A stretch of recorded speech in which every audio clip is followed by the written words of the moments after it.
Welcome back, mga kalab. Ito na naman po ang inyong lingkod, si Mr. Destiny. At pag-uusapan na naman po natin, syempre, sila Mengay, si Alden, at yung latest issue na naman po na pinag-uusapan. Bakit nga po ba mainit at pinag-uusapan po yung issue kay Sanya at kay Alden Richards? Bagsak kasi ang ratings ng Pulang Araw. Ganyan naman po yan kapag yung ratings medyo bumababa na gumagawa po sila ng issue para nga po umangat at pag-usapan dahil kumbaga dapat yung mga ganitong eksena, yung mga intense dapat talagang nagte-trending, pero hindi po kasi ganon. Naungusan nga po kasi sila ng mga issue sa Hello Love Again. Yan ang sinasabi natin na minsan hindi rin pumapabor sa management yung sobrang pagpo-promote, di po ba, na napag-iiwanan nga po yung teleserye ni Alden Richards. Kaya nga po ganito yung ginagawa nila, todo yung mga post nila sa TikTok para mas umangat nga po at mas pag-usapan ang Pulang Araw, kasi nakatutok po talaga sila ngayon sa kumbaga sa Hello Love Again Pansin nyo po ba, halos lahat ng makinarya ng ABS-CBN at GMA Network ay talagang full support sa pelikula nila Catherine at ni Alden Richards, gaya po ng mga out of town, di po ba? Kaya nga sabi ko sa inyo, tignan nyo po yung mga issue na kumbaga mas kumakalat ngayon, mas trending ngayon, mas pinag-uusapan ngayon. Ito yung pinapaliwanag ko na kapag bagsak yung ratings, gumagawa po talaga sila ng paraan. Gumagawa po talaga sila ng dahilan para mailig man lang yung isa sa mga bida sa Pulang Araw. Di po ba? Yan ang mga taktika na normal na lang po yan. Tapos sasabihin nila, remind ko lang po, si Sanya at si Alde, wala po talaga yan. Di po ba? Pinipilit lang po ng iba. At yung issue naman po sa Katde na material boyfriend daw po si Alden Richards ni Catherine. Ang galing, no? Nakakagawa po agad sila ng issue. Kaya nga po si Daniel Padilla nagre-react na tatalunin daw po kasi ng Katden ang Katnil. Kahit naman sino magre-react. Di po ba? Kahit naman sino magsasabi ng ganyan. Tapos yung issue pa sa House of Us, alam naman natin na talagang yan yung pelikula nila Catherine at Daniel Padilla na tumatak, di po ba, tumatak sa buong mundo, na talagang pinag-usapan, pinagpiestahan. Talagang yan masasabi natin 101% na hindi mo po pwedeng kalimutan o hindi mo po pwedeng hindi maalala na kapag binanggit ang Katnil, House of Us po talaga ang pinag-uusapan.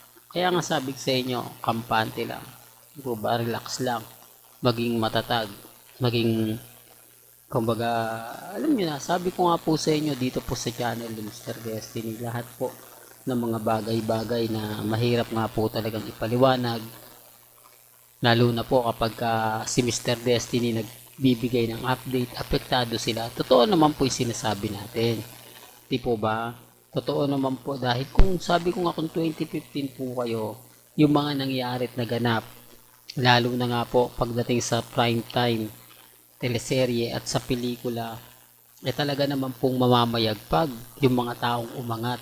Kaya po yung Imagine You and Me talaga nag-trending, nag-viral. Kaya lang, hindi po talaga nila yan pinush dahil nga po, malaki talaga ang binabayarang tax ng GMA. Kung ikukumpara nyo sa ABS-CBN, di po ba? Kaya nga po natanggal sila dahil isa po sa mga asunto yung tax nga po na hindi daw po nagbabayad ng tama ang ABS-CBN. Wow, baka sabihin nyo, hindi naman totoo yan. Kaya sabi ko sa inyo, ang Katnel fans talagang magre-react yan.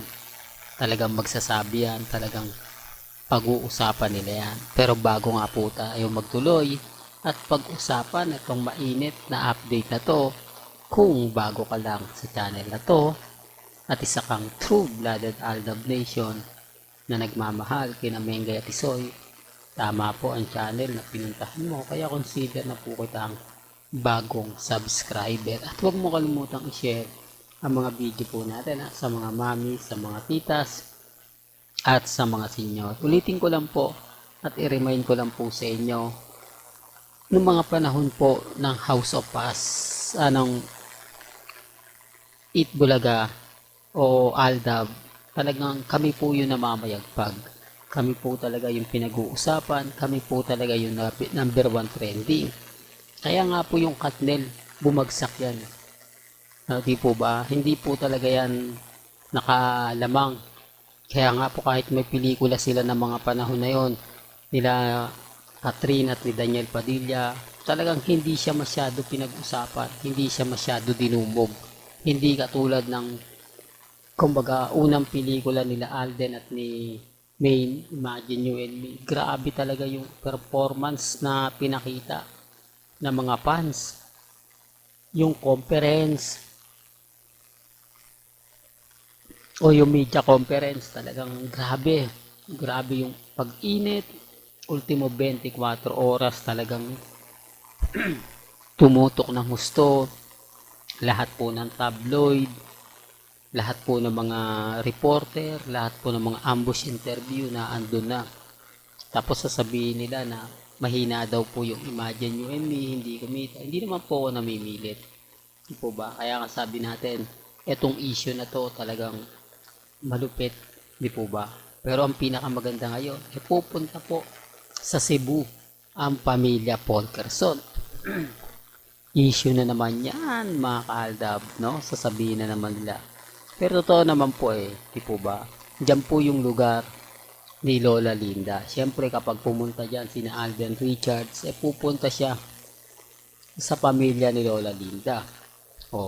Tapos ang lechon, di po ba? Yung lechon na laging sinasabi natin na kung matatandaan nyo, since 2016, pag pumupunta sina Alden Richards sa Cebu, talaga naman pong yan ang pinakamainit. Di po ba? Na kumbaga hinihiling ng mga fans, sinasabi nila na nila Jose Wally na kailangan pagpunta niya doon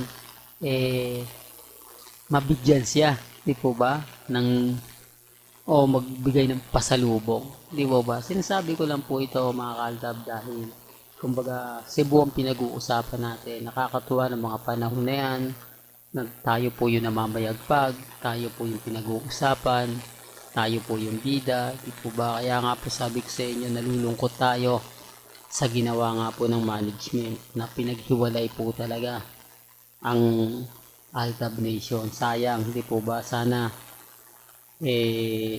kumbaga hindi na ginawa to ng Itbulaga o ng tape. Di sana magkakasama pa rin po sila sa GMA Kapuso. Wala, hanggang dito na lang po ang ating latest updates. Kaya kung gusto nyo pa po ng pinaka-latest at sariwang update, abay tumutok lang po kayo dito po sa channel ni Mr. Destiny para updated po kayo sa mga latest at sa mga bagong video po na ilalabas po natin maya-maya na. Hanggang sa muli, salamat po sa panonood at pakikinig.